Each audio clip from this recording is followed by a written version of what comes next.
What it do, what it do, what it do, what it do, USA, of course, man. Listen, we coming on a little late tonight. We deserve it. It's been a long week. YNC recovery mode is what we in right now. Clay, my man on the side, we've been doing it all year. You know, today we going to talk about what the whole season led up to. But before we even get all that, man, reflect a little bit about YNC this past week. Absolute movie from them when the kids got to Signature Grand and start checking in to actually where the last trophy was rolled on Saturday night. Well, I can tell you, man, you can say a lot of things about YNC, but one thing that you can't say is that it wasn't an absolute movie from beginning to end. I mean, everything from the kids breaking the flower pot at Signature Grand, doing opening ceremonies, to Level!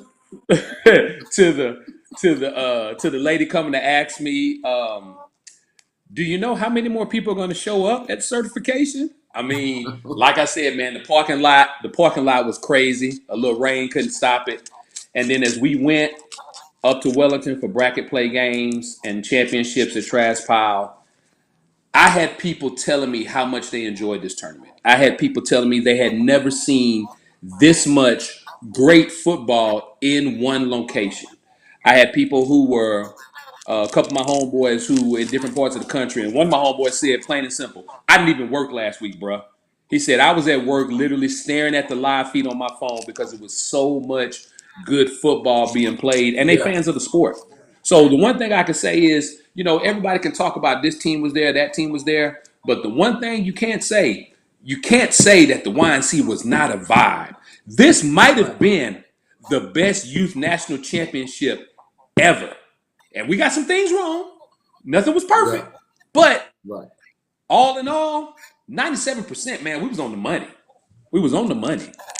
Absolutely, man. So we got some things that we got inboxed on, Clay. We'll get it out the way early. Oh man, I love YNC except for this crazy rule, man. And man, it would have been dope if y'all ain't had this type of overtime rule and this and that. And I was getting messages all the way up into championship Friday and Saturday. Oh man, y'all gonna have that in the championship game. So kind of rewind it, talk about why it was implemented from the situation of bracket play, and it was never going to be a part of the championship.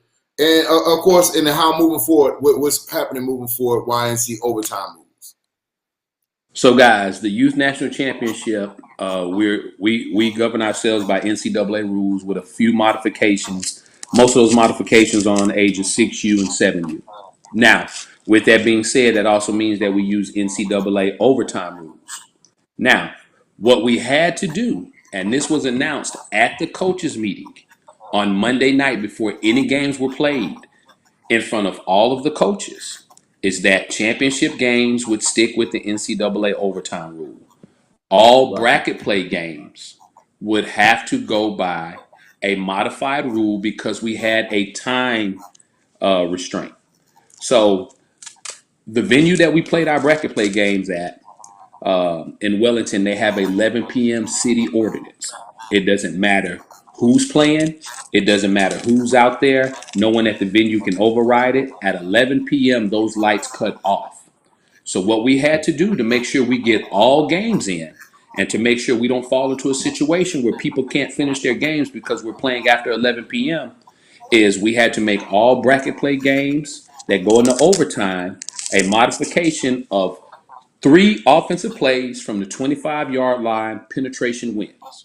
Now, when I made this announcement at the coaches meeting, all the coaches understood. Everybody was excited. Nobody had an issue with it. You had a few coaches who were talking noise back and forth to each other, so maybe they didn't hear the announcement. But the announcement was definitely made.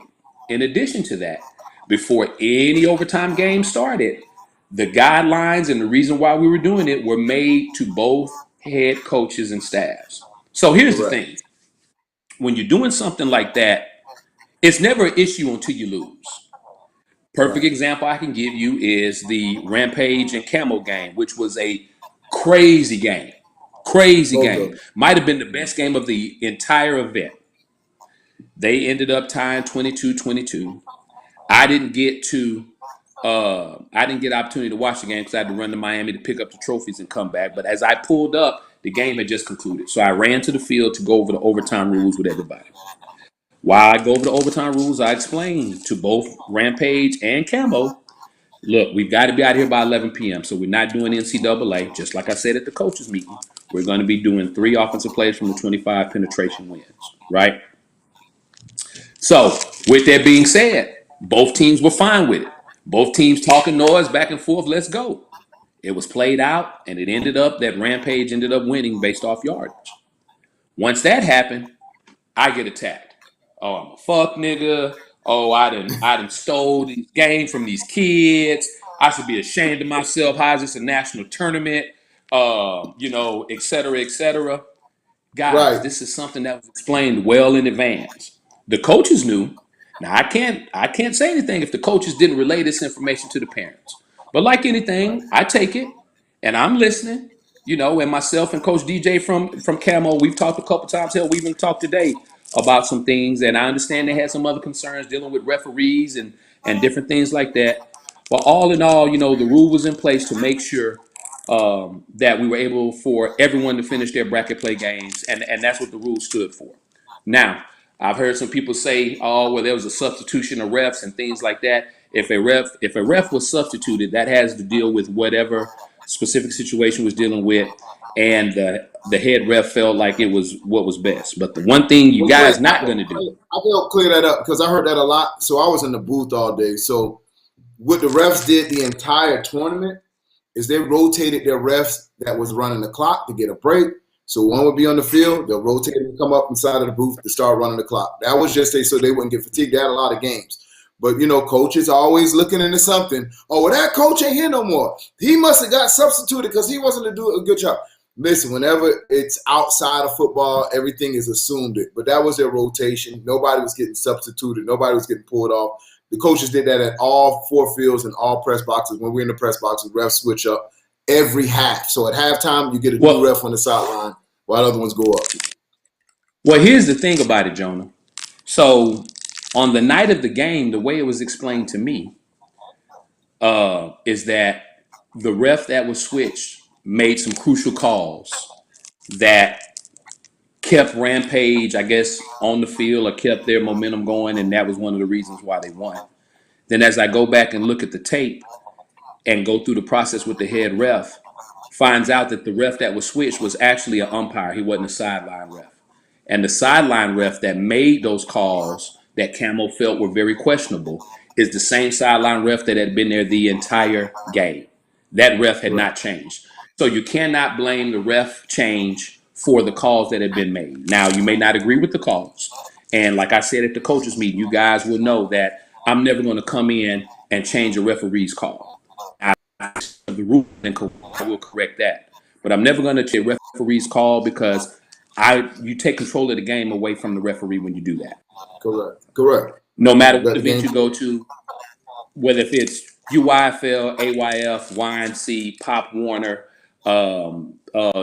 SYFL, you're always going to have people that complain about refs. Ultimately, the goal is if you take control of the game, you can make sure that it's not in the ref hands. But I will say this, man, my hat's off to Camo. Hell of a squad. Like I told Coach DJ today, I was thoroughly impressed with what I saw on film when I went back and watched that game.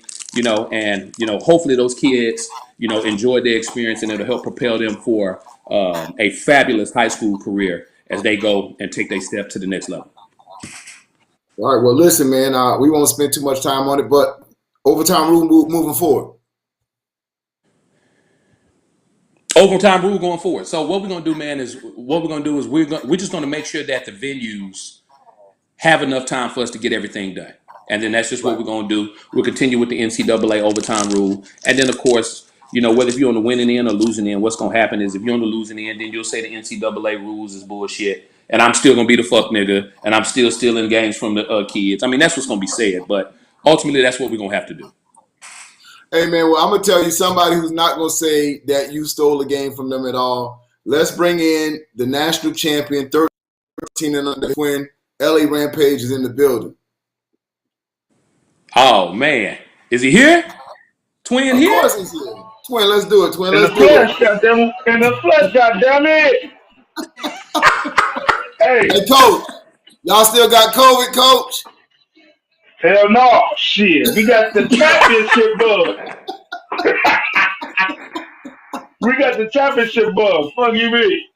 Oh man. Hey, well, coach. Hey, let's talk a little bit about that game, man. All shout out to Camo, man. That team is a lot tougher than a lot of people expect. They made a lot of Most adjustments at the end of definitely. the game, and defensively, man, they give you any and everything you want. Talk about that matchup against Camo out of Georgia, coach. Oh, we knew it was gonna be a tough one, man. Anytime a national championship is on the line, man. But not a national championship to go to the game to play it. We know it's gonna be tough. Ain't nothing easy when you're in wearing a seat, man. So if you overlooking the game, you think the team don't deserve to be there, and shit. Let's look at the KCI loss, man. They scored out two victories and nobody gave them a chance to win. You know what I'm saying? So when we get in the game, we know they're gonna be physical. All the Georgia teams is known to be physical. That's one thing they're gonna do is be physical. Their defense is real good, man. Hats off to them. They gave us a good game.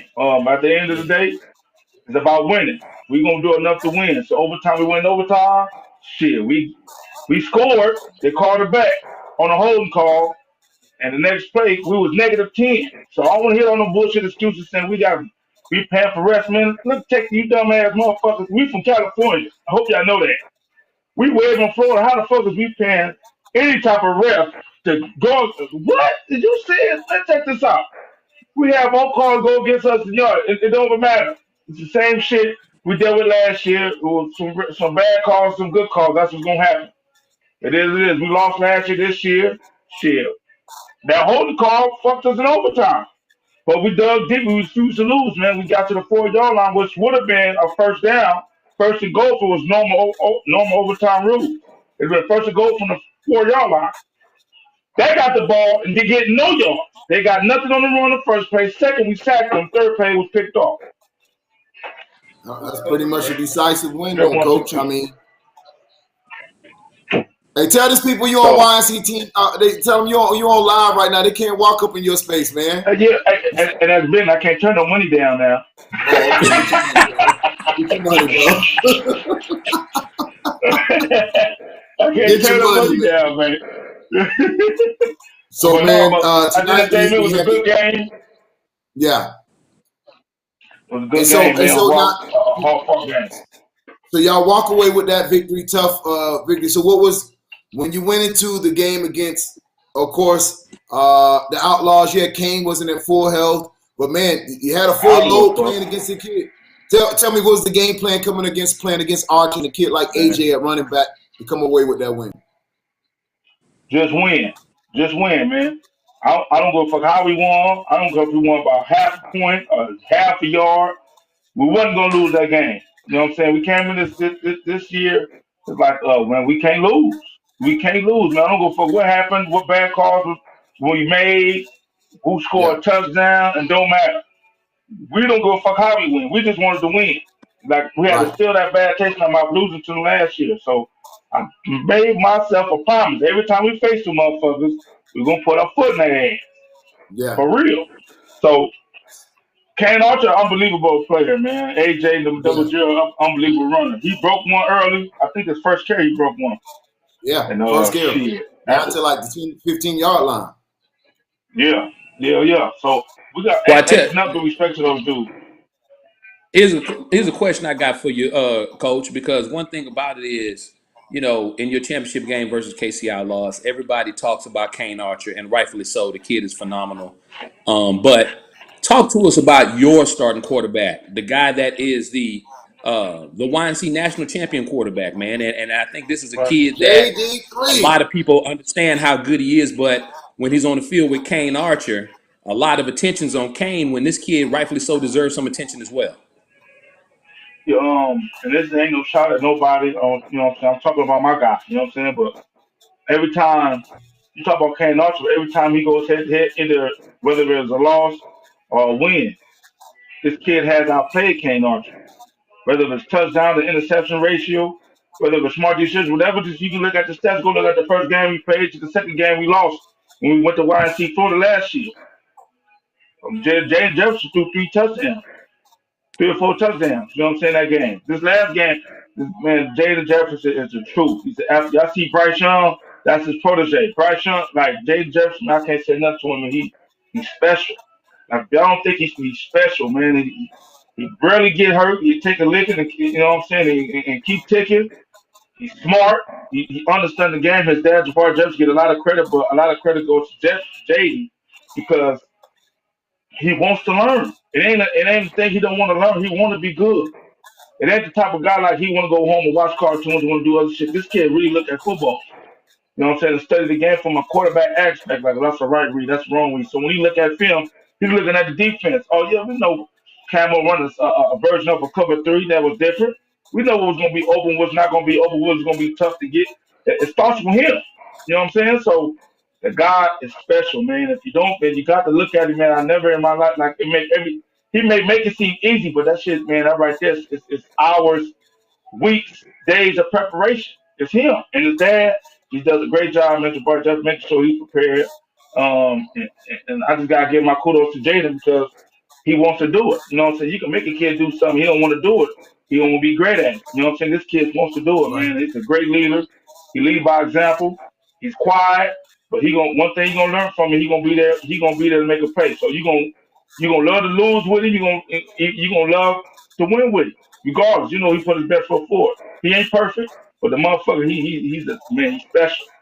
He's special, man. Like I can't even put in the words what Jaden do at his size, the velocity he throws with, the decisions he makes, the reading he makes. He tells the boy sometimes what's open and what's not open, man. I know I'm Right. You probably know, hanging. That's my and quarterback. I know I'm probably hanging on his nuts a little bit, but shit, rightfully so. so the first time I saw him coach, it was 2 years ago. It was in Bullhead, and he played. And I was watching him warm up, and I thought to myself, I said, "Man, he doesn't have a big, overwhelming physical presence." I thought to myself, I said, "Man, this kid is small." And he went out there and he played his ass off. But I think about that game, and then I think about what he did last week at Nationals, man. The growth and Man, development that I've seen in this kid over the past 2 years might right. be the most impressive growth I've seen over any 2 year span of any quarterback in youth football right now. Like you look at when he was at. I know you guys probably don't just following his AU. We wasn't together at the time. Jabari had his Super Bowl winning team, and we had our Super Bowl winning team, but we played against each other at AU for the state championship. We was undefeated. They won their Super Bowl. We won ours, and like I haven't seen it. To that day, I haven't seen it. I was just a fan, man. He was hard to hit. Man, him and Q, number 15, like they made some great plays. He made some great throws. I'm thinking to myself, like, damn, like the motherfucker little, but he can throw, he can run. He's just smart. So when we was 10, you look at that game, John, Jonah and Clay. Now when we was 10, you was on Right. YouTube. UTR when we played the Ducks, the OG Ducks, or they OG Ducks, Right. then it was IE Ducks 10. When we played when the Snoop Nationals, we played them guys. It was a great game, man. It was a shootout. I think we ended up winning 34-29 or 34-27, something like that. And in that game, it showed me like he was special. He threw for like 4 touchdowns. Like he was throwing some remarkable shit. Like I ain't never seen no look. And for his size, he was throwing zip, touch passes, comeback routes, out routes, streaks, corners. I'm like, damn, man, this motherfucker little, but he's special. He's special, man. Like I know a lot of quarterbacks get talked about because they got the size and they got a little bit of talent. That's cool. But Jay Jefferson's gonna play on Saturdays, man. I'm telling you, he's gonna play on because he's too smart. If y'all don't know the 100%. certified quarterback, Noah's another short one. Noah, Yeah, my yeah, God, certified quarterback. Less son for OC Buckeyes. Head coach yeah, for OC Buckeyes son. Special. Like you Exactly. gotta understand the swag and the chip on the shoulder that's put on the shoulder because all you hear is, "Oh, you too small." Or they looking over everybody else. They saying how good everybody else is, and when it come to him, it's like, "Oh, he good, but he's small." Man, fuck that. You see Kyler Murray playing quarterback. They say he's 5'10", but he's really 5'8". I see. most Exactly. definitely. Exactly. Coach, well, man, thank you for locking in with us, man. Congratulations once again, bringing home that crystal ball to the West Coast. Hell Cali yeah. love, Cali ball to his best, man. You made everybody on the West Coast proud, man. You know, you put your city on your back, came all the way across the Most country, definitely. kicked ass and did your thing, man. So we proud of you, man. Congratulations to Rampage. I Coach, we appreciate look you. forward to seeing you at 14U. We already hear you're going to And be we king of the 14 hill. you. Yeah, and I shout out to my little babies, man, baby Rampage, man. They're playing the Super Bowl next week in SoFi Stadium and at the Ram Stadium, man. They gonna up and come. We're gonna get some recruits.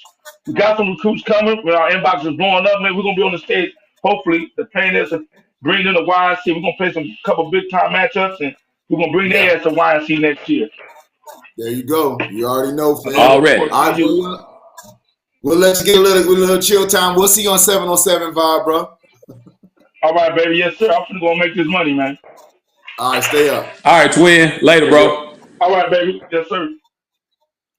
Man, that's your boy Twin, man. And another coach I want to holler at. Then we're going to jump into these rankings. Everybody signed on. They want to see the season final rankings. But listen, man, we got to show love to RDU, 7U coach. Back to back, 6U, 7U. This is going to be the new powerhouse where you can watch this team grow up all the way through the YNC system. 6U, 7U, 8U, 9U, 10U. They're going to be hard to beat all the way until they get up to 14U. Coach Bat, where you at, fam? RDU, I'm right here. 7U. Can you hear me? Yes, Can you hear sir. me? Loud and clear, loud and clear, What's loud going and on? clear. What's going on, Back to boy? back Jack. What's up, baby? Back to Hey, back Jack. man. Shit, I'm still on the high, man. I'm trying to write down some stuff. I'm trying to get to Cali. Talking about some Super Bowls out there. I thought the season was over with. I'm trying to get out there to Cali. I don't want to leave no crumbs out there, baby. Well, I Hey, can tell talk you about this, leading some man. crop. Hey, Jonah, Clay. Jonah, we got to You talk can't. about Hey, this watch this, first. Clay. You can't. Hey, ask Coach where his trophy at. It's still at the club in Miami. He can't show you Look, the that's what I trophy. was just about to say, Jonah. I said nobody has taken a trophy on a tour of South Florida like RDU 7U. Jonah, 2, 3, 4 in the morning, I'm getting videos of the YNC Right. crystal ball being twerked on at the strip club. I'm like, God damn. Only Coach Hey, Bet, man. man. Hey, man. Hey, when you win, hey, first of all, just want to say thank you, man. Like, I've been playing football my whole life, especially Right. Little League. It's the best. I still feel like me personally, last year was just as far as the celebration and being at IMG, man. I like last year, but this year was off the chain. I heard y'all talking about the overtime rule, but man, look here, man, penetration, man. And you want to win, you better stop them niggas from getting down that field. And when you Right. get that ball, you better score, you better get more yards than them. So I loved everything. I loved the camaraderie. I loved how everything was on time. How you had everybody there. You had one person per field that just had all the rules. Referees on the sticks, man, and it just class act all the way through. It's got to be the best tournament at the end of the year by far. Man, we appreciate it, bro, man. Well, we appreciate what you do for them babies because I loved calling the game because what people didn't understand at 7U, you were sending hand signals in from the sideline. The kids was in a hurry up offense. They was every time your kids break the huddle, they sprint to the line of scrimmage. No kid walks offense and defense from the first quarter to the fourth quarter. Coach, that ain't by mistake. So when people see what you pour into them kids, it shows on Saturdays. You don't have to try to correct them. You don't have to try to jump in their chest because you didn't already won Monday through Friday. Saturday just really a byproduct. So man, just talk about, you have some coaches that still argue just to get on the field, still be on the field with the kids.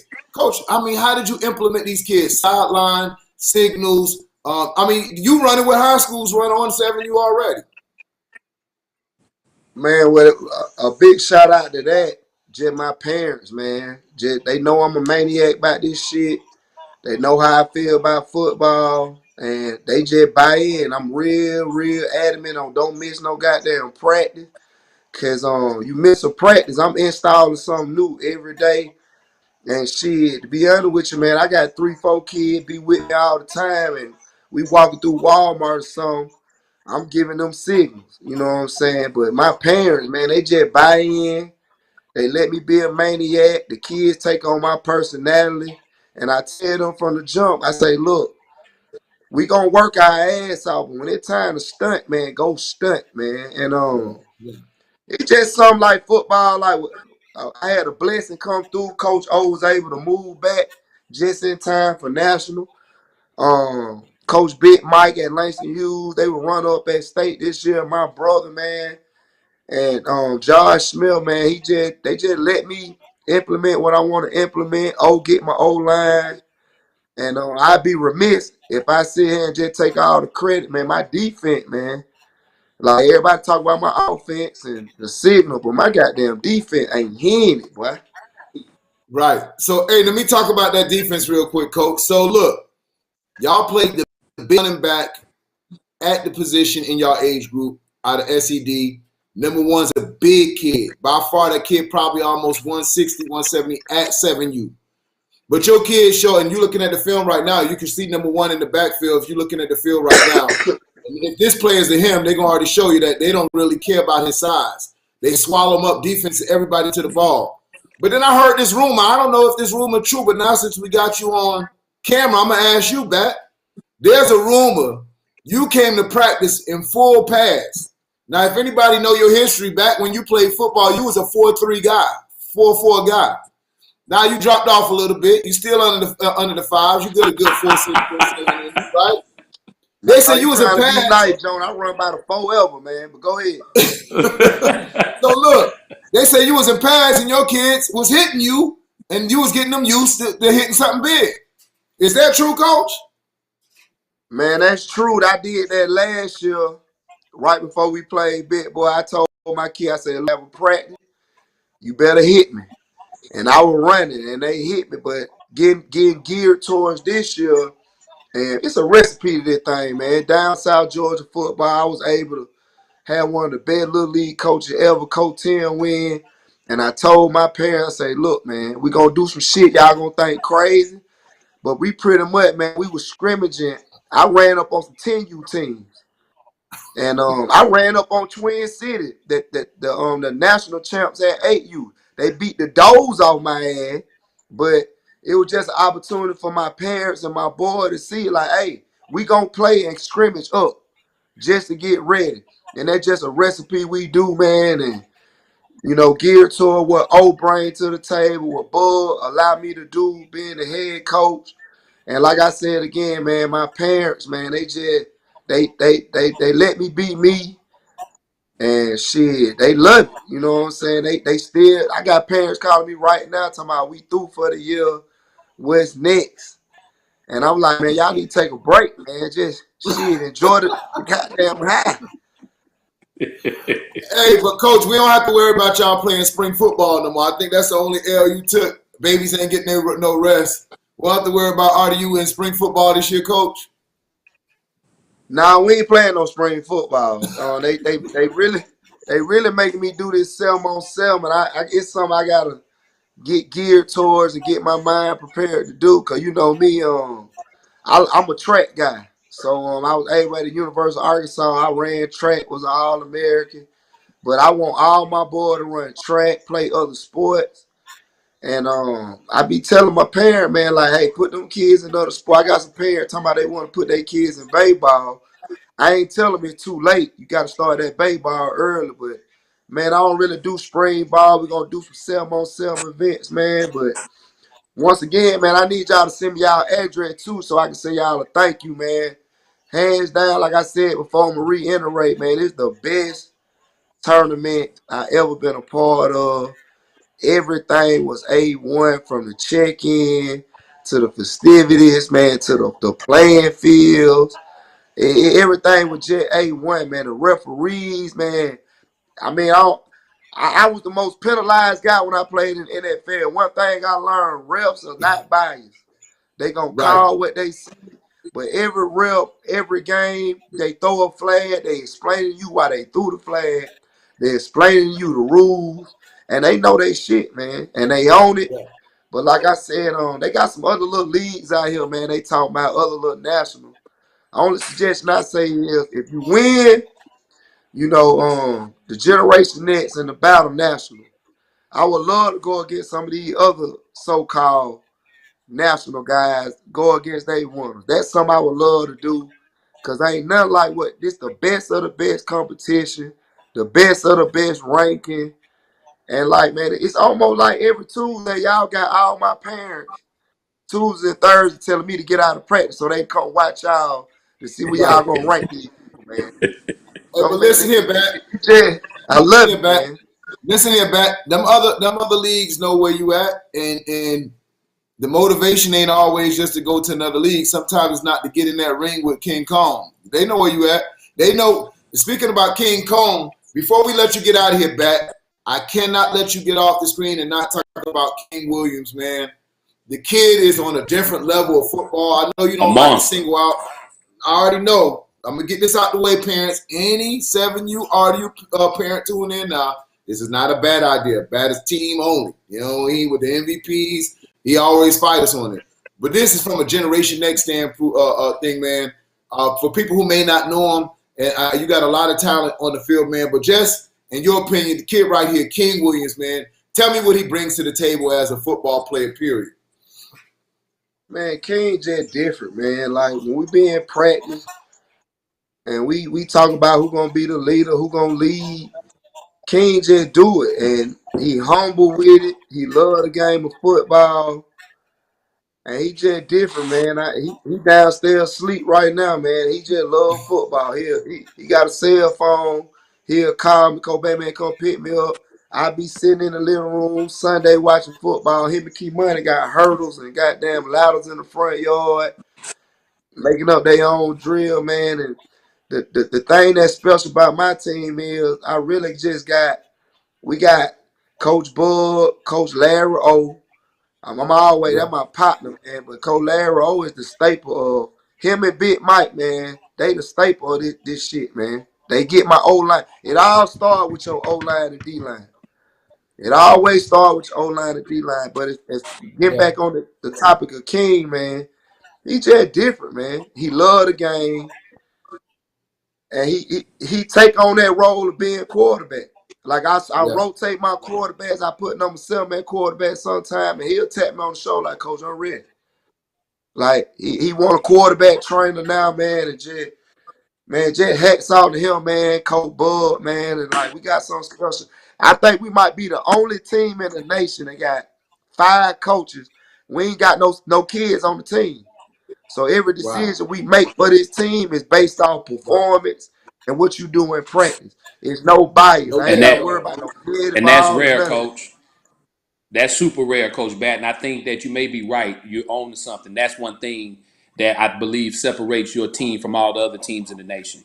Because one thing that we have across the entire country, no matter what league, what state, what city you in, daddy ball is destroying youth football. So to have a Right. staff without fathers on the staff, man, hey man, it's a blessing. I hope parents be thankful. Be thankful. Because Hey, I Clay. done fired a couple guys from my staff for that daddy ball shit in the past. Shit. Clay. I just got a text saying Daddy Ball is not messing up you football. It's the fine mamas that's messing up you football. He ain't lying, but he ain't lying. But do you ever notice the fine of the mama, the sorry of the kid?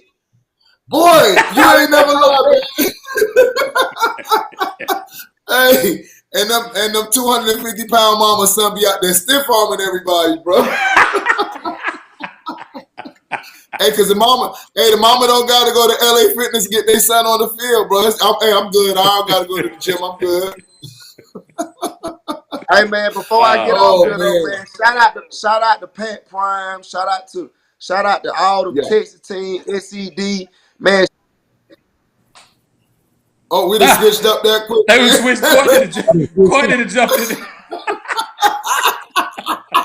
Y'all done caught Courtney in the closet.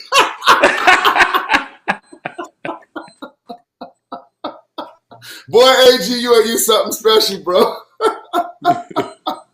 Hey, Batman, well, we appreciate you, my man. Congratulations once again. Enjoy that national championship, man. And one thing Clay and I can say, man, we definitely proud to have you representing the brand, bro. Y'all team represent everything that Generation Next does from a ranking standpoint. And Clay can tell you on the YNC side, definitely everything we stand for, y'all team definitely represented, bro. And I'm gonna say Congratulations, this, boy, back. Ali, all them Georgia teams that talking all that trash, these folks ain't gonna let us keep coming down there sweeping like that. You better load up. We coming to get them.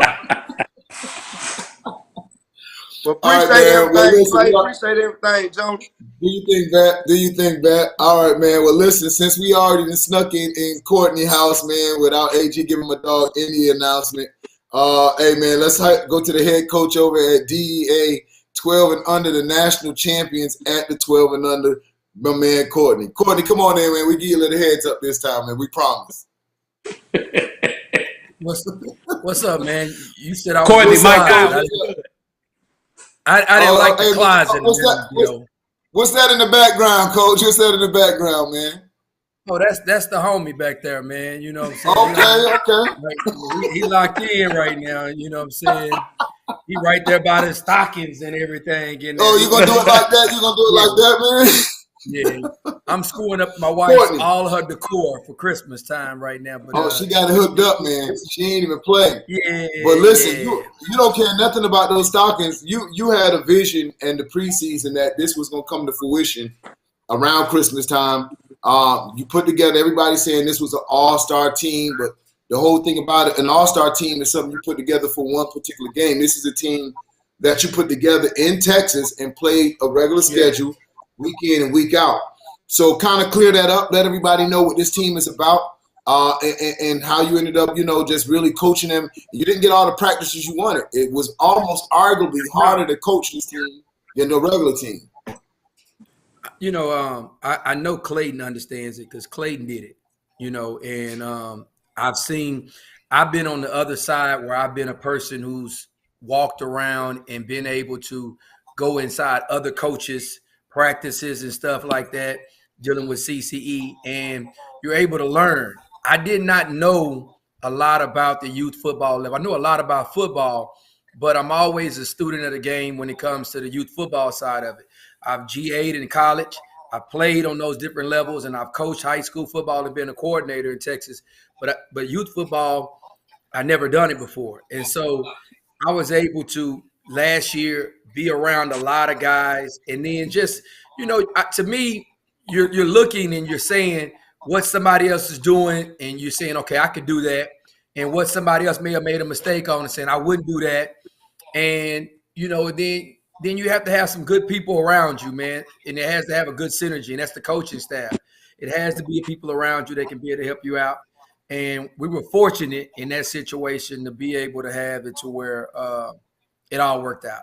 We're not an all-star team by any means. We probably practiced longer than anybody else did. We started in March. We were practicing and had mat drills in March. And those kids were put through some things that I felt like was going to be right. I don't think anybody else had their linemen with personal trainers and had their linemen doing CrossFit since March. So it's not a shock to me that we had 14 or 15 linemen, and you get kudos from people from different states saying, "Hey, man, your line was the difference. Your defense was the difference." Because we had a lot of great talented players, but our staple was our interior line and our defense. We never allowed anybody. We never had a back rush for more than 40 yards ever this season. We never had a back rush for more than 40 yards. And we faced, Black Jesus twice. We faced some other backs that were really, really talented. We played against 13U teams. So, our team, we didn't have all the practices everybody else had, but I felt like we were fresher when the season came to an end than most teams were as well because of that. Courtney, my question for you, especially since you're talking about that dominant defense and the performance they put on. The first couple rounds of the YNC before the national championship, Landon Callis put on maybe two of the most prolific performances anyone has ever seen. Yeah. What was the game plan that you guys had to neutralize him in the national championship? Man, I'm not gonna say I found Landon Callis, but I found out about Landon Callis when he was like 8 years old. And I remember telling people, man, this may be one of the greatest running backs I've ever seen. I remember seeing this game when he played in Rice Stadium and had 5 touchdowns. And I remember people not giving him all his props at that point in time because of the league he was in. And it was amazing to me. We wanted Louisville really bad because that was a 2-time reigning champ. That was the team, they were the standard. We wanted Louisville really bad. And then we didn't get a chance to even see that game between Lauderhill and Louisville. We just heard about it. So they lose. And so then you say, well, man, shit, if Louisville lost like that, it's going to be hard for Pearland to play against the team out of Miami and be able to, even know how great Callis is. So to get there to the game, and you see what he's doing, and I know him. I've been knowing him since he's been 8 years old. You know how talented he is. But you're saying man,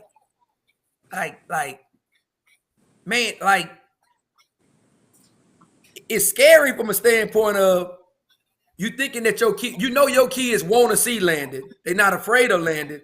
But at the same point in time, I got all the respect, Jonah, for Miami and Florida football. I'm saying to myself, man, it's not supposed to happen to a Florida team to look like this. He embarrassed them. And I know I talked to the coach afterwards. They were tired. They ran a gauntlet. They were tired as well. Yeah. But it just shows you how talented Landon Callis is. And I gave him the name Black Jesus. And I don't have no copyright to it either. But I gave him the name Black Jesus. And, my kids hated that. And I love that about my team. They hated the fact in scouting reports, I'm saying Black Jesus. I'm saying Black Jesus, and I'm saying this and that. And I think that kind of fueled them even more to have that kind of, that vigor inside of them to say he's not going to get that against us. And I think because they've seen him so much, it's not the fear, it's the respect, but it's not the fear of him. Right. He scares me though, but because I can't tackle him. But I think we did a real good job of Ramon Brewer and everybody, all the players did a really, really good job of staying sound. And, you got to box him in. You can't give him escape routes. You got to box him in, man. You got to just box him in, and you got to pray a little bit too. There's nothing wrong with prayer. So not even that, but coach, let's talk about your defensive coordinator, because a lot of people, when we were calling the game, just praise about the different blitzes that y'all show, the different blitz packages you guys, the exotic blitzes, corner blitzes, linebacker blitzes, safety blitzes. I think you throw more blitzes at a offense where they can't really scheme against you because they don't know where their protection needs to slide to. So at the youth football level, it's kind of hard for an offensive line or a center or a quarterback to know how to slide his protection to defend them. Talk about that game plan of how you guys just attack offenses at the line of scrimmage. Well, we got criticized at the beginning of the year, people saying, what front you're running and stuff like that. That's not good football. But they don't really understand the philosophy of what we're trying to dictate. Oftentimes, as defensive guys, we oftentimes have to make checks to them. But when you have kids in your secondary, we played man for 15 games out of the season. We never had another coverage besides man the first 15 games of the season. It was purposely done. I've seen tons of kids get recruited. It's very hard to get a kid recruited playing zone. But if you can show you can play man in the secondary and that you can go out there and cover guys and cover, and you can lock in and take away your guy, that's a transferable skill that'll always be able to be used in there to it. As we got deeper into the playoffs, Ramon, we were able to start doing some things based off of our front. Man, we have number 90 and number 88. And then our two defensive ends. It's hard to run against those boys. It's very, very hard to run against that. Just those front four. It's hard to run against them.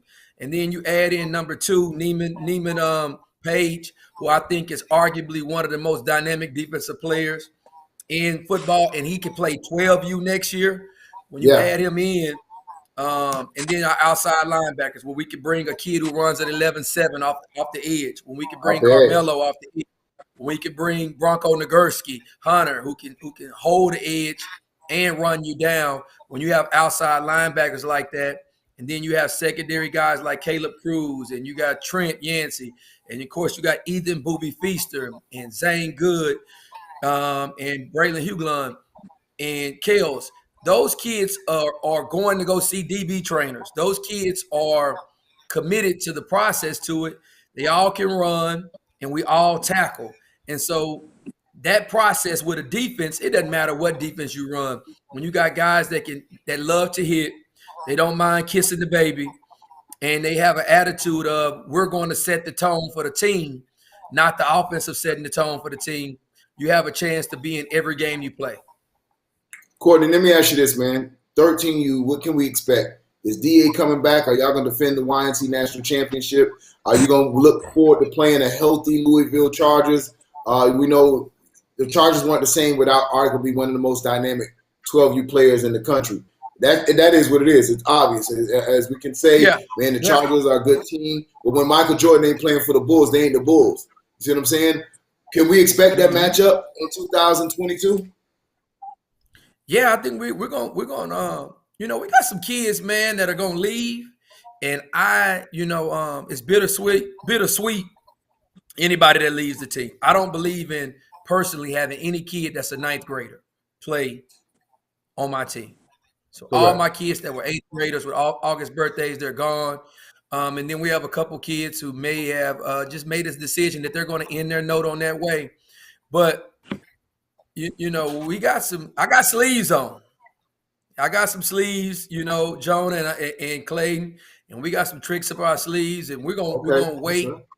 We're gonna wait and we're gonna play next year for sure. Okay. But announcing who's coming to the team and stuff like that, you'll be shocked. So we're gonna do a DEA signing day. No, none of that at all. I was gonna book the ticket to come to Texas, man. They're gonna take the hat on. We might be able to do that, but we got some kids, man. We got some kids that I promise you, and Clayton probably knows some of them, and there's a couple of them that y'all not gonna know that have already expressed interest, and then we got some new coaches too. Okay, so Clay, Courtney gave me a new idea. I'm gonna go ahead and I'm gonna patent it right now. We're gonna have a Generation X signing day. So for some of the big teams around the country, we're going to have cameras at a particular spot. Y'all going to lay a table out so you don't got to announce it to that day. You see what I'm saying? And they're going to walk in the room with like a hoodie, like the mask on. Then they're going to take the mask off. We'll do 3 hats or something like that. We can do 3 hats, and they can show or whatever the case may be. But we got some good. We're going to have some good additions to the team, man. And I'll say this, and I know Clayton understands this because I know he did it last year. You can go find kids to put on the team that are great kids. What made us special, man, this year was the commitment by the parents, and the kids bought in, and the kids became one. It's something to be said. Booby is one of the baddest kids around. Yes, sir. It's something to be said when you go into some game plans and you say, hey, you're going to be a decoy, and you're okay with that. Ja'Shawn Gibson was arguably one of the top 5 backs a year and a half ago playing with in the state of Texas, and he comes in here and he has a split time with 2 or 3 other guys. But our goal was to be fresh. You go be stars for your middle school team, and you got to get kids that buy into that. And that's what makes a championship team is when you can buy into the vision and you play egoless football. And I think for the most part, parents are a little harder though, Clayton. Sometimes parents are not as egoless as they should be. But I think the kids, they wanted this. They wanted that ball. They wanted to be on the YNC stage. We had about 6 or 7 kids last year go to YNC and lose. So to be able to come back this year, with a team that everybody knew was a good team and win it all and represent the great state of Texas was a great feat, man. And we're gonna put together a 12U to come back next year.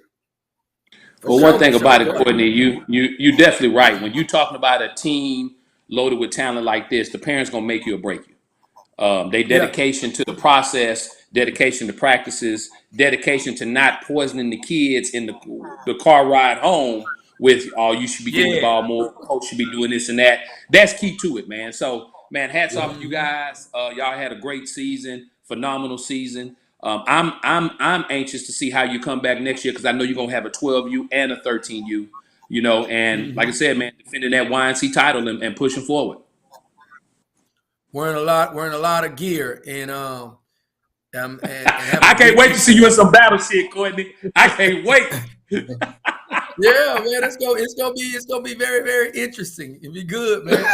You know, so I've been fortunate enough to get in the battle gear to the house, you know. So that'll be a good feat. But to echo everything, man, this is my first time coaching in it. I wouldn't have wanted to go anywhere else. The atmosphere was what I knew it was. It was competitive.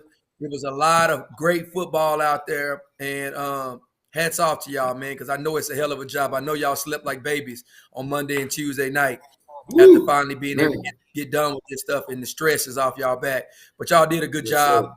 And only thing that I would have wanted to see better was, man, is to give us that Tuesday off, man, and let us be able to get down there and have at least a half a day to be able to be able to prepare for our opponent.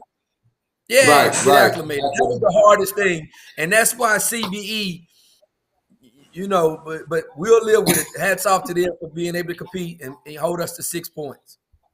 Yeah, man. Well, yeah, we was a little concerned. We was like, man, that ain't look like the DEA we knew of, and everybody was doubting y'all. It's like, man, DEA is overrated. Then people not gonna get out of the second round. But what a lot of people don't know is that 32 total yards. Yeah, 32 total yards. That's what they had. I think everybody got the focus on your championship. 32 total yards anyway. Well, everybody really got to focus on y'all on championship Saturday, where they got to really see your defense just go ahead. And we already know about the offensive stars you guys got. We know about the boobies of the world. We know about the quarterbacks. We know about some of the best backs. But the defense, I think everybody just took their hats off and could appreciate not only the athletes, but the scheme that you guys put together. So hats off, man. Enjoy your championship. Do me a favor, Courtney. Grab that crystal ball and let me see it up close to the camera real quick, man. Hold on. And hats off, man, to our opponent. Man, they represented Texas well in Pearland Hurricanes. They did an awesome job. They played us a lot more physical than the first time. And I give a props out when props is due. But what's y'all slogan? There's only one. There's only one, baby. Only one. Yep. There's only one. Let me see the print in the ball. I said, let me see the print in the ball real quick. Let me see the print. Oh, I think you'll kiss the. Now, you know. Oh yeah. Oh, I know you was gonna kiss it. Well, so, I mean, Courtney, that doesn't sound good either. You done gave me the closet, and then you done gave me kiss the ball. You know what I'm saying? Hey man, well I tell you what. Kiss the trophy. Kiss the trophy, man. Kiss the trophy, dog. There it is, man. Hey, but look, I guess this is the closest that the rest of the 12 U's gonna get to this all year, man. Is looking in the camera. Y'all can appreciate it. That's the closest as Coach Courtney gonna let y'all get to it this year, man. Yeah, Coach Saban is on his way. There you go. There you go. Coach Saban. Do you think, man? Well, we appreciate you, boy. But we about to jump into these rankings, man. So, hey, Coach, enjoy your championship. Now, stay tuned for these rankings, Courtney. Don't go nowhere. Don't go nowhere. Nope. All right, man. Well, listen, Clay.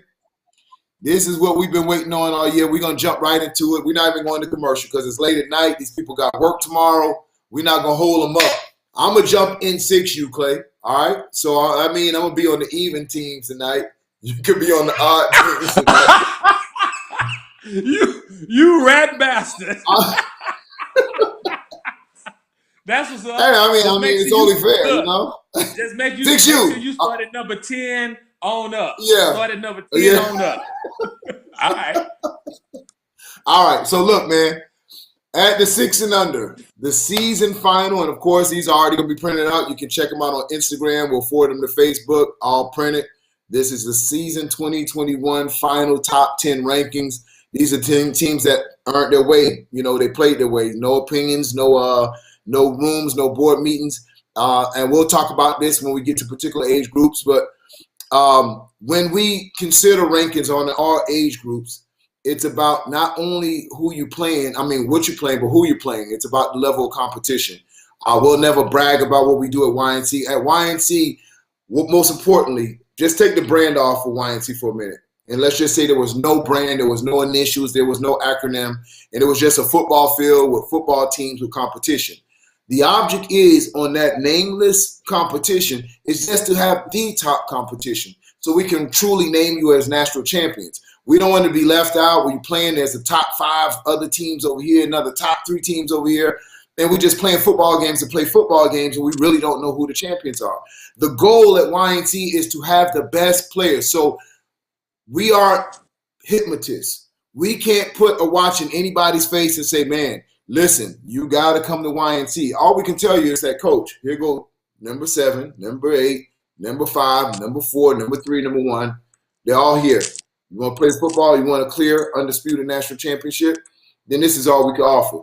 Anything outside of that, and this is no knock on anybody else's national championships, because everyone else has their own agenda of what or why they put a national championship together.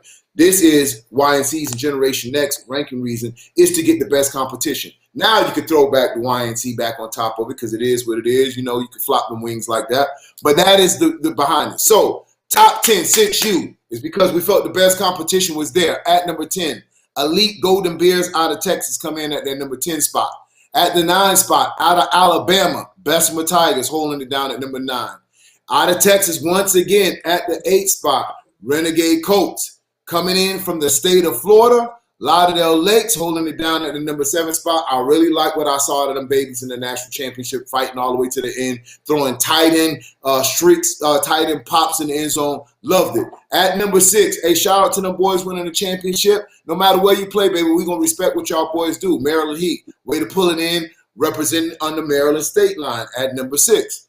Coming back to Florida once again. Hey, we're going to love y'all boys no matter how y'all ball it out. I love them Cowboys. They did awesome all the entire year. Osceola Cowboys at number 5. Alabama on the map. 8 Mile Giants doing it big. Florida back on the map, holding it down for these 6Us. Duval Jags. And coming out of Texas, they were the number 1 ranked team, but you got to play the game, baby. ABN, formerly known as the Crew. Then the number 1 ranked team in the nation, winning it all, holding the trophy up in the air. Big shout out to them boys. Real Deal University going down. RDU holding down for the number 6 or the 6U and 6 and under, man. So congratulations to the national champion, RDU, and of course those top 10 teams going down in history. 2021 locking it in. That's your season final rankings at 6 and under. Yeah. There we go. So let me say, hey, Jermaine J, Lauderdale Lakes is the dog pound. Hey, man, some of y'all got to know that. I know y'all know nicknames. Y'all got to know the real name of the organization, too. All right, so sitting at number 7. Sitting at number 7. At number 7 or 7U? 7U, my bad. 7U. Okay, 7U. okay. Sitting at number 10. We're going to start down in Florida with the Gainesville Gators. The number 9 team, ABN, out of Texas. Number 8, 7U in the country, Lauderdale Lake Vikings, out of South Florida. Bugatti boys. They get the AK out the way. Bugatti boys. Bugatti boys. Number 7, 7U in the country, Renegade Colts United, out of Texas. Number 6, and I believe these were the AYF national champion, correct? Laurel Stallions, out of the DC DMV area. Number 5, 7U in the country, Bessemer Tigers out of Alabama. Number 4, 7U team in the country, SED Wolverines out of Texas. The number 3, 7U team in the country, Hateville Hornets. The number 2, 7U team in the country with the biggest back in the country, Pat Prime. And then the number 1, 7U team in the world, back-to-back Jack. Yeah. Red Dog Unit, Real Deal University, whatever you want to call it, RDU. Yeah. Well, y'all start sharing this now because we're dropping rankings. We're not stopping. We're not going to commercial. We about to go jump right into this 8U. Go ahead and share this in the best 8U rooms. You know all the little rooms y'all be into. You know, y'all coaches got all the secret code rooms. Dropping in 8U right now. I'm going to jump right into it. Texas in the house at the number 10 spot. TNS Cougars. Alabama rocking right now, Montgomery Gators at the number 9 spot. Of course, Alabama once again, Terrence City Tide. Alabama just was really pumping in this age group and in the national tournament. A lot of youth football just doing their thing. At the number 7 spot, out of Texas once again, Pat Prime at 8 and under. Of course, Alabama, once again, I got to tell you, 8U was full of Alabama teams. Wahoma Seminoles. These boys were tough defensively all entire year, and they really did their thing in the national championship.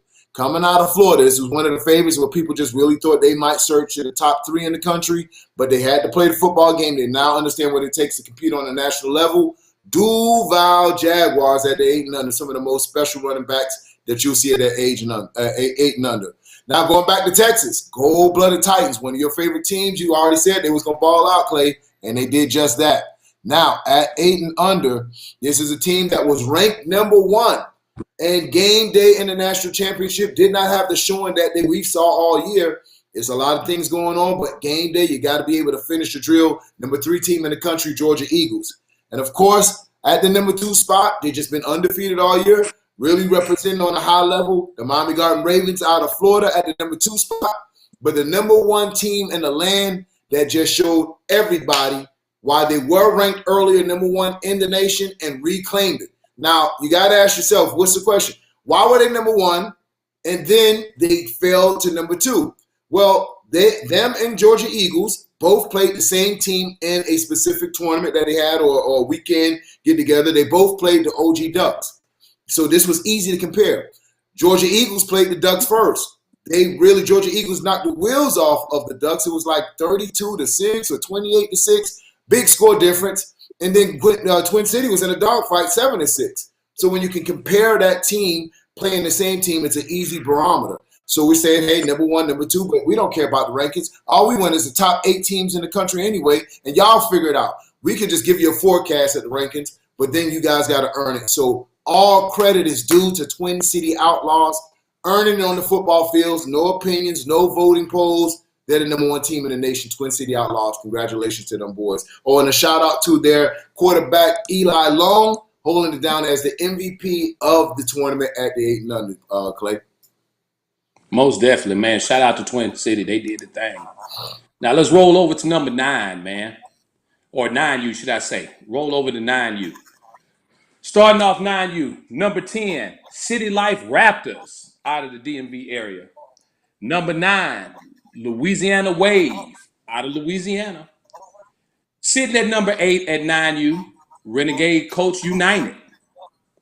Number 7 at the 9U level, ABN out of Texas. Number 6 at the 9U level, Great Elite out of Buffalo, New York. Sitting at number 5 at the 9U level and the AYF National Champion, OG Ducks out of California.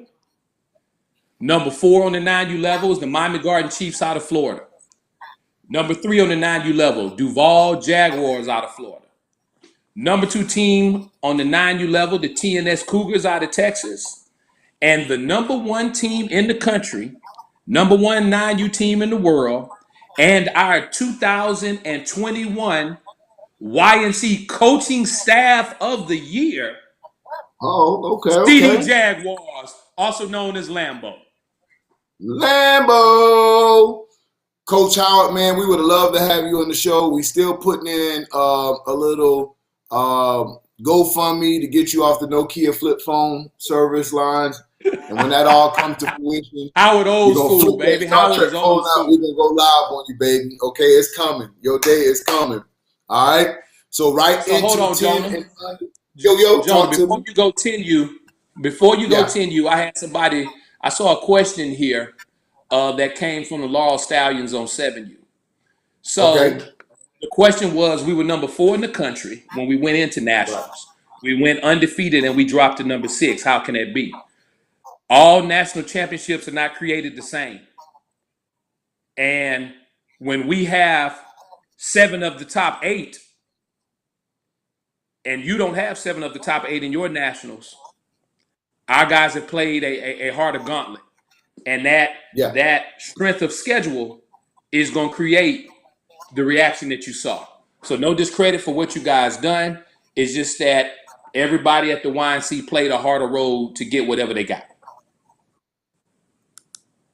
So just wanted to explain that to him.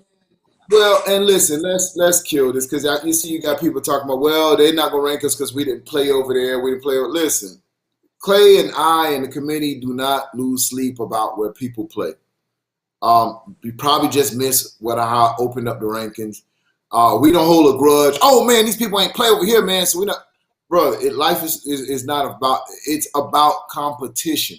That's before even the national tournaments take place. It's about who you played. So where your rankings are really going to count for season-ending rankings is what did you do at the end of the season. We're not addressing preseason in December. Who you beat in July, who you beat in August carries very little weight.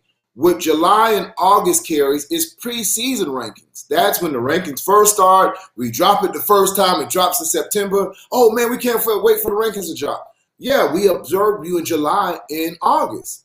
But that does not carry the weight into December. It does not carry weight for a national championship. So I guarantee you nobody saw Cincinnati Bearcats in the national championship at the beginning of the season. And nobody cares about what Clemson did at the beginning of the season because they're not even ranked right now. So it's about what you do at the end of the season where it's going to count for your season ending. So guys and coaches, get out your feelings. We don't care if you didn't play. It's opportunity. We open a platform for you. You can either play or you're not. You know what I'm saying? If you don't like it, you don't have to tune in. We're not going to lose sleep on that too. We love you as an audience, but you don't have to get up here and trip. At the end of the day, we're offering a platform that, think about it. The platform in Florida, the weather's great. You open up the fields, we're giving you great competition. Anything for you not to show up is not going to be something that's on us, and that we don't have anything against the teams. So listen, you'll see teams from different leagues ranked right in here all the way through because we respect football. The ball don't lie, regardless of what brand is on who. Kids don't wear a brand, teams don't wear a brand. Football is football to us. So let's just get that out of the way. So with that being said, number, you got me saying number now, Clay. 10 and under. 10U. 10 and under. 10U, baby. Season in the rankings 2021. This is forever going to hold y'all down. You won't be able to take this off the records. 10 years from now, you'll look at the 2021 records. 10 and under is going down. Let me just get my screen a little bit better so I can go ahead. Playmakers Elite. Playmakers Elite coming in at number 10. At the number 9, RDU out of Georgia. In Texas, once again, I got to say I love this program. They've been balling on multiple age groups. Gold-blooded Titans, man. Ballers, straight ballers. 10 and under, man. Started out, they were all over the rankings. They got up to number 2. They got up to number 3. Then they dropped to number 5. What a roller coaster season they've had. But, to go out in the top 10, congratulations to Falcons United, Coach Sean Moffitt. Didn't end the way they wanted to end, but hey, you got to play the game, man. That's what we always talk about.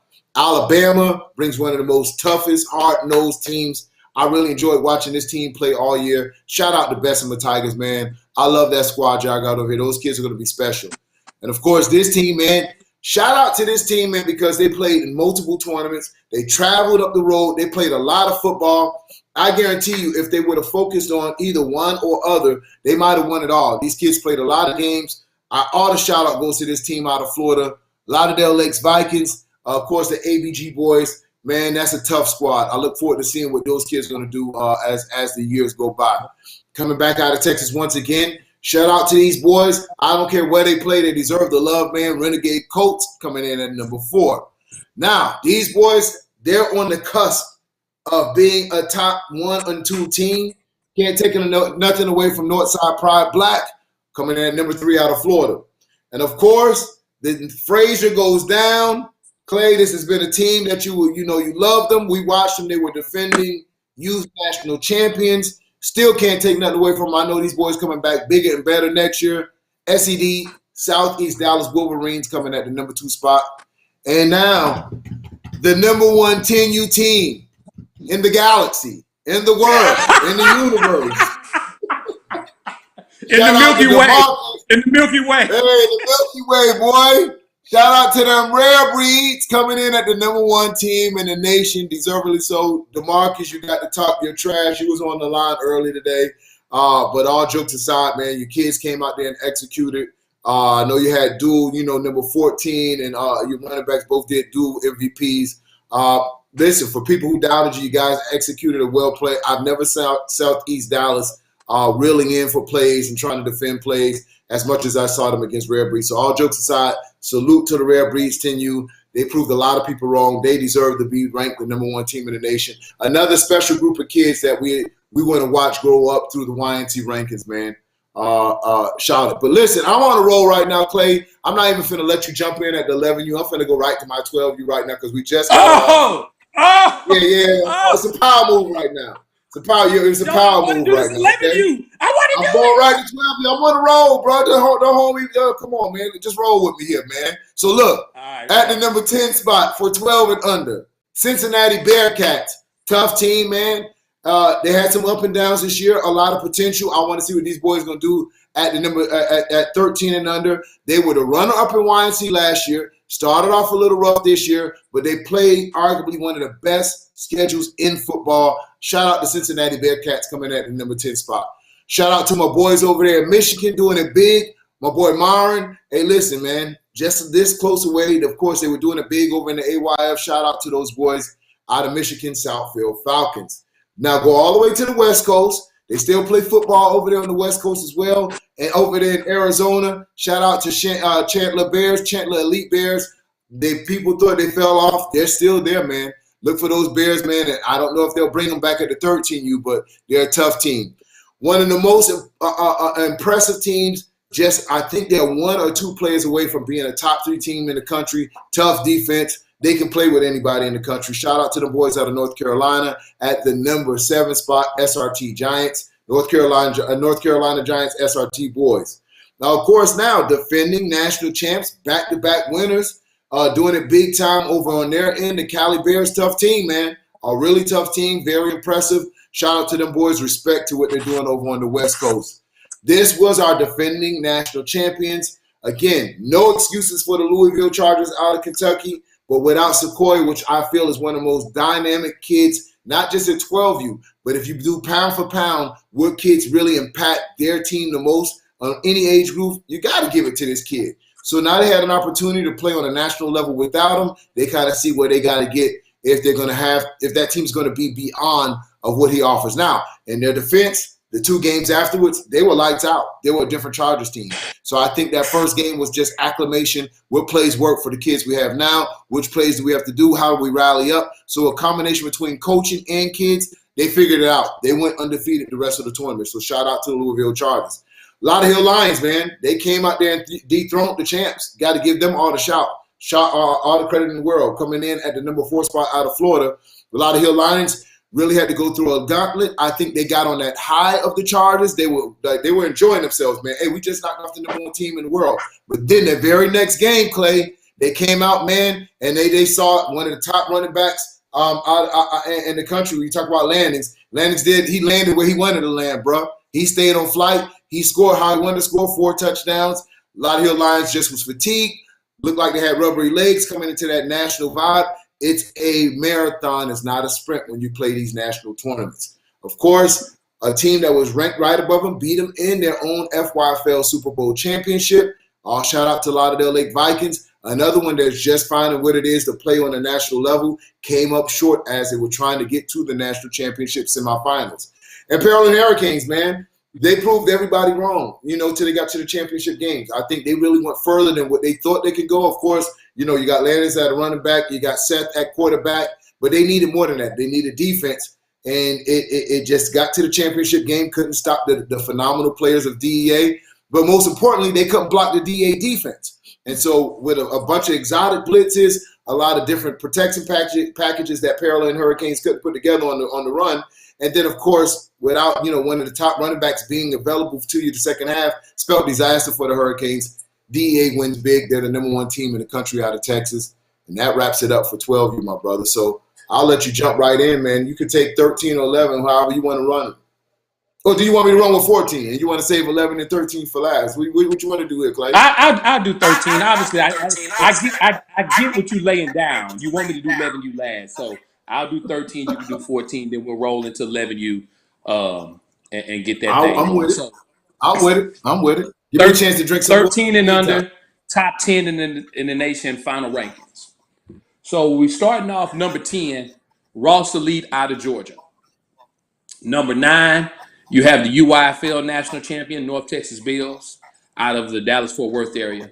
Number 8, the Motor City Jaguars with their out of Michigan with their dynamic quarterback CJ. And I'm gonna tell you, man, this is a kid I wanted to see play up close and personal. But I heard that at AYF he still did what he does. Number 7, Air Academy out of Washington, a team that I felt like came in and earned some respect for themselves against some of the big boys and the big gauntlet we had on the 13U. Sitting at number 6, the Duluth Wildcats out of Georgia, a team that is built around their 2 dominating defensive tackles. The number 5 team in the country, and before this weekend were the defending YNC national champions, the City Life Raptors out of the DC DMV areas. Now, top 4 here is going to seem a little bit funny to you guys. You may not understand it, but this is how it all shook out. Number 4, Kansas City Outlaws out of Missouri, a team that puts up a lot of points. They've got a lot of different offensive weapons. Everything is built around Kane Archer, but a lot of times they're in situations where they have to outscore other teams. The number 3 team in the country, Camo Spartans. And here's the thing you got to look at, guys. This is a team that played our national champion to a 22-22 tie. And the win was determined by penetration yards. So we got to take our hats off. You got to respect the body of work that Camo put together, man. Sitting at the number 3 team in the country. Number 2, Purple Lambeau, Miami Garden Ravens, the AYF national champion out of South Florida. And then the number 1 13U team in the world. My man Twin was on here talking his shit earlier. LA Rampage out of California, who have already made their commitment. They coming back as a 14U to defend that YNC national title. Yeah, I love them boys on the West Coast. I mean, they really doing it big. Rampage definitely representing. And speaking of West Coast teams, man, 14U been dominated by West Coast for a while now. I'm going to jump right into the rankings for the top 14U teams in the country. Coming in at number 10, Silk City Cardinals out of New Jersey, bringing it in at the number 10 spot. Of course, my man out of North Carolina, those boys, Alpha Dogs, coming in at the number 9. And out of Mississippi Wolfpack, representing on the 14 and under division. Out of Nevada, you cannot dismiss Vegas Strong, always puts a strong squad together, representing, of course, on the West Coast. And go all the way back to the East Coast, Clay. Man, out of Pennsylvania, out of Philly, man, South Philly Sharks. I gotta love them boys doing it big. They showed up in the AYF and did their things. And out of Florida, Osceola Cowboys. Strong 14U team all year. And, of course, the UYFL national champs. Shout out to the Lakewood Spartans, representing for Florida once again. And to what I felt are the most 2 evenly matched teams, came down to a field goal in the YNC National Championship. The OG Ducks come in at number 2, losing to only the number 1 team in the nation. The OC Buckeyes, Coach Les and his staff did an excellent thing, man. Kerr at the quarterback. This kid is a load to bring down. This kid is Tim Tebow of youth football. If you ever get to watch the kid play, he's a load, man. He runs fearlessly. He doesn't run like a quarterback, runs like a fullback. He carried his team, and he won the MVP for the OC Buckeyes. So congratulations once again for the Buckeyes.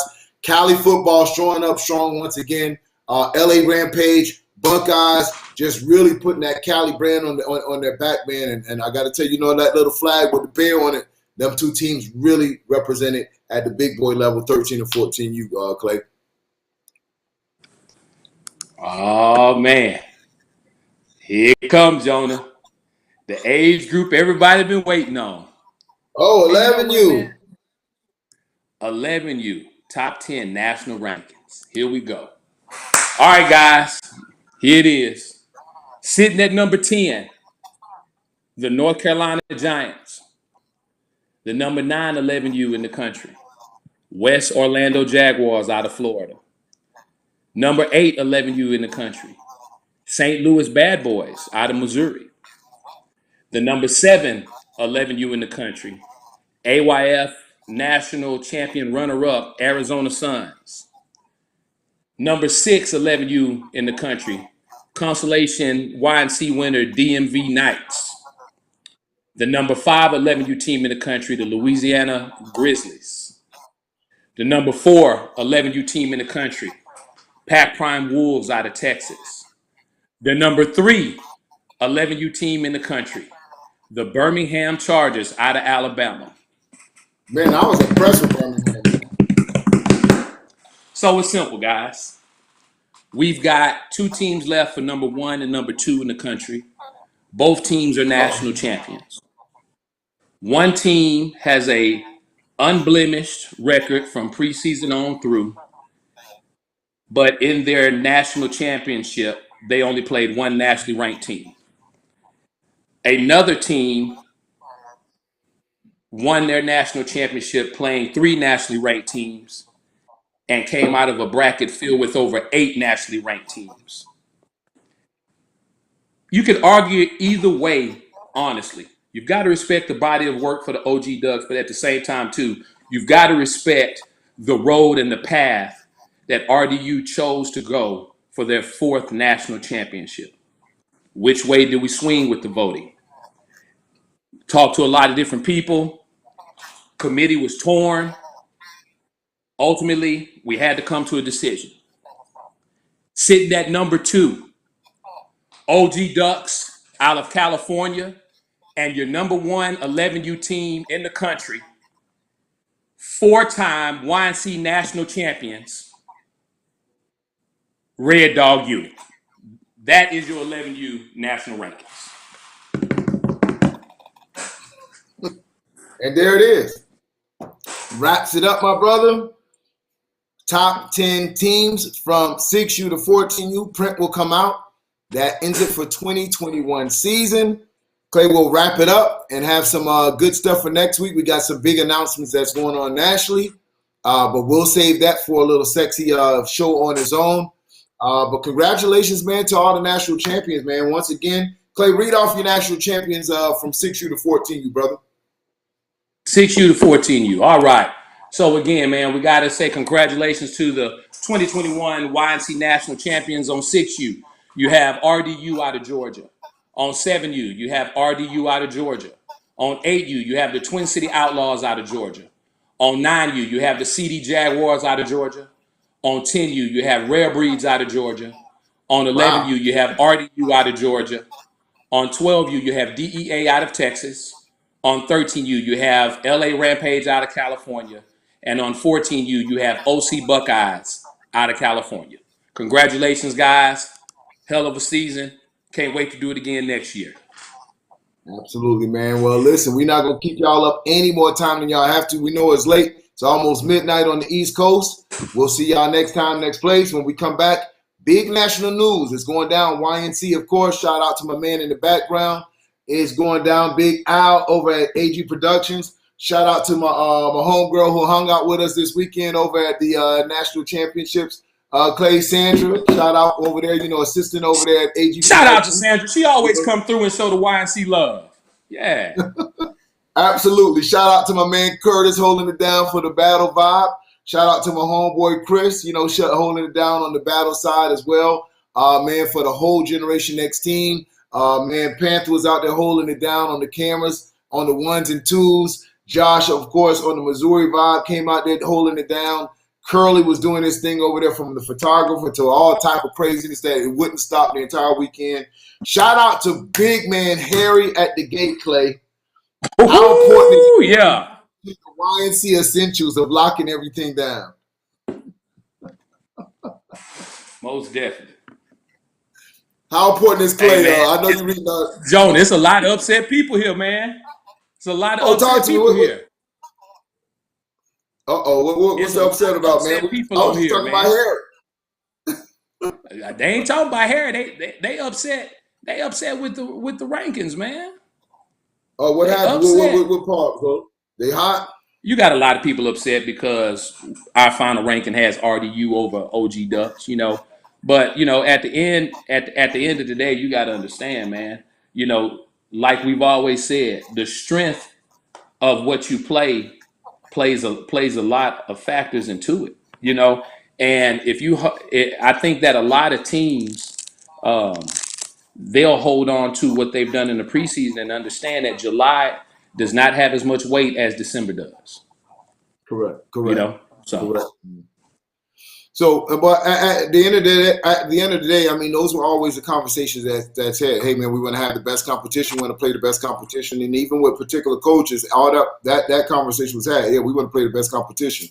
So, you know, at the end of the day, you know, people elect to go and play their way, and so they're welcome to it. So there's different rankings that's out there. There's different things that's available out there. There's different nationals that's available out there. But again, in our eyes, it's always going to be about the best competition.